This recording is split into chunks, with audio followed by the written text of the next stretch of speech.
Howdy, I'm Matt, and in this episode we will be discussing the 899 100 mile an hour chuck glider from Lidl.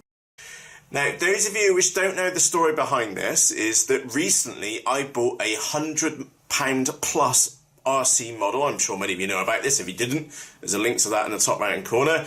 And when that model just went slightly above the speed envelope, is that it oscillated and wanted to self-destruct itself. So I've got two of these chuck gliders here, and I was thinking, well, what can I do with them? What can I do with them which would be exciting and would also be interesting for you? Because if you didn't know, Lidl have done these gliders before for £8.99, so £8.99 here in the UK, and about €8 or something over in Europe. Is that they're just kids' chuck gliders, but there is such a following behind these models themselves because the amount of different conversions which are available and what people have done for these models has just been absolutely brilliant. You've got twin motors, you've got people turning them into little nano goblins. The other one is that Andy, what he's got is a mod on his where both the wings move in spoiler-on, flapper-ons, whatever, and it's crazy. So anyway, get to my point is that so if I was a normal pilot, then I'd probably put ailerons on it and put a motor on here somewhere, and it would all be straightforward, okay? But however, this is not a normal channel. Remember, we do serious reviews of stuff here. So with that in mind, I am going to be going for a 100 mile an hour, £8.99 chuck glider conversion. So that is the goal. Where do we get there? I don't actually know. I can tell you I've got the motors, I've got the batteries. And by the way, I want to keep this realistic because I'm not going to try and do like something crazy and maybe put a 5S or a 6S battery in here, which you see like Roop's doing. I'll put a link to his video up there, doing absolutely crazy speeds. What I want to do is try and keep it semi-realistic, almost repeatable, if you wanted to do the same with your £8.99 chuck glider as well. So let's talk about some of the considerations. So I am going to be aiming to do this with only a 4S battery pack. Again, that keeps the price right down. Now, as far as motors go, I think realistically we need a tractor motor on the front. And the reason why we need the tractor motor on the front is because that's going to give it the cleanest air and then throw the air back across the airframe, and that is going to be the most efficient flight platform. All the fastest models, which I know of and you know of as well, will be tractor models with the motors on the front. Again, it just makes sense from an efficiency point of view to put the motor on the front. Now, of course, we are going to need a bucket load of carbon to stiffen up this airframe because, let's face it, it is a bit wobbly to say the least, which is fine because it's only meant as a kid's chuck glider. Oh, if you want to laugh, actually, I stuck the craft knife in here and they're using a great big bolt in the nose. And have a look at the size of the bolt. So they haven't used lead or anything expensive. There's I think it's a 14mm bolt which they've stuck in the end. Yeah, an XC 4.8 bolt is written on the top of there, just to hit, well, there's CG. And to be honest, as a chuck glider, it works really, really well. And also to put it into perspective is that these chuck gliders from Lidl are £8.99, and for the same money almost you can buy the smaller ones from like Gearbest and Banggood and so on and so forth, and they're just like half the size. They're quite cute in comparison. So anyway, let's get back to my point. So we're gonna go with a tractor motor on the front. I am thinking that I got a Cobra motor, which is not being used on a model at the moment. It might be a perfect fit for this. If not, I've got some higher kV ones on top of that as well. So I think I'm going to start with I've got Cobra. I think it's a 2221, and I can't remember the kV. I just know it's it's higher kV, and it should, in inverted commas, get us to the 100 miles an hour. Also, these wings are going to have to go, in short. So what do I mean by that is that this model has dihedral in it. So you'll notice that this wingtip is coming up. Now, that's great, but that's gonna impact us penetrating the sky. So I'm going to have to chop the wings off on the ends. Also, this fuse section is far too flexible for my liking, and probably your liking. I know what you're thinking. You're going, Matt, if you're doing 100 miles an hour, this is going to snap off. Yeah. So we are going to need carbon strip. Let me make that absolutely clear. Carbon strip going down this way on the top and the bottom and down the sides as well. Now, this tail section, I think I need to, again, just looking at it logically, they do have some dihedral-ish in, I don't know if you can see that very well, in that rear fin.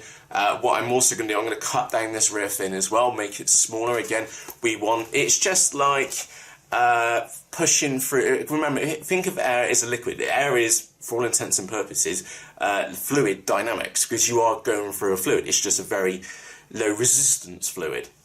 So if you think this was going underwater, anything like these ends, for example, are all going to cause drag, and we don't want drag. So I will obviously be stiffening these up, and I'll also be making these surfaces smaller.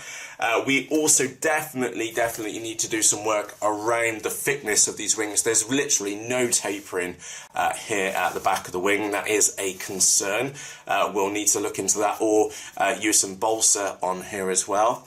Now, I'm not too bothered about weight per se, because for what we take away here and what we put back in, we're going to be putting quite a chunky 4S battery in here, and I will be, let me just take this lid off and just use a bit of sellotape just to hold it back down again, is that I will be burying out in here so that I can get a nice meaty high C 4S battery pack in this nose, at least up in this nose section.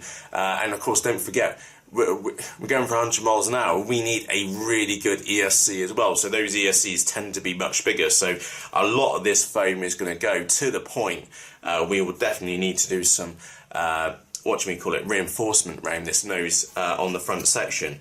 So yeah, that is my plan. Let me just recap. We are going to go for a tractor motor on the front. We need to carve out a lot of the body section in like the fuselage section to be able to get a decent sized 4S battery pack in there, and an ESC. Got to get a receiver in here somewhere as well. We will be chopping the wings off, making them shorter. We will, and the same for the elevator surface back here as well. The vertical stabilizer, I think I'm going to keep it that tall just to help with its tracking in the sky. And a bucket load of carbon. So that is the plan for the $8.99. So let me just recap here. £8.99 chuck glider from Lidl. If you've not grabbed yours yet, nip down to your local Lidl, because at the time we're recording, they've literally just come out yesterday in the Lidl stores. And unfortunately, if you missed them, you kind of missed them. That's just the way Lidl works. And maybe next year they'll get some more. Anyway, coming back onto the topic, the chuck glider. I think this is a great project for us to do together, because an $8.99 kid's toy to go 100 miles an hour compared to a model which would go 100 miles an hour and it cost £100 but then try and kill itself, I think is a great comparison. So we are going to be trying to do this. We're trying to try and get this model to oscillate or try and self-destruct in the sky, and I named this project Fluttergate. So it's already been named as well. So if you have, and by the way, I would really appreciate any comments or questions or suggestions which you have about the setup or maybe the design or tweaks to this model so we can hit that 100 miles an hour barrier. I would love to hear from you. You can do that down in the comments section underneath this video on YouTube. And my last point to you, we've got access to a speed camera, so we will know if we get this model to go 100 miles an hour or not, as the case may be. So we'll take it up to the funny farm and we'll run it across the flight line, and we'll see what kind of speed switch we can get out of it. We'll go with the Cobra setup first. Hopefully that will get us there. If not, I am in possession of 3,000 kV, well, let me get this right, 2,500 kV, 2,700 kV, 3,000 kV and 3,500 kV motors, all of a decent cam size, and yeah, that big one takes about 87 amps, so we may end up having a 100 amp ESC in here so that we can hit that speed envelope. So anyway, this is Operation #Fluttergate. like I said, questions, comments, suggestions, I'd love to hear from you. You can do that down below me.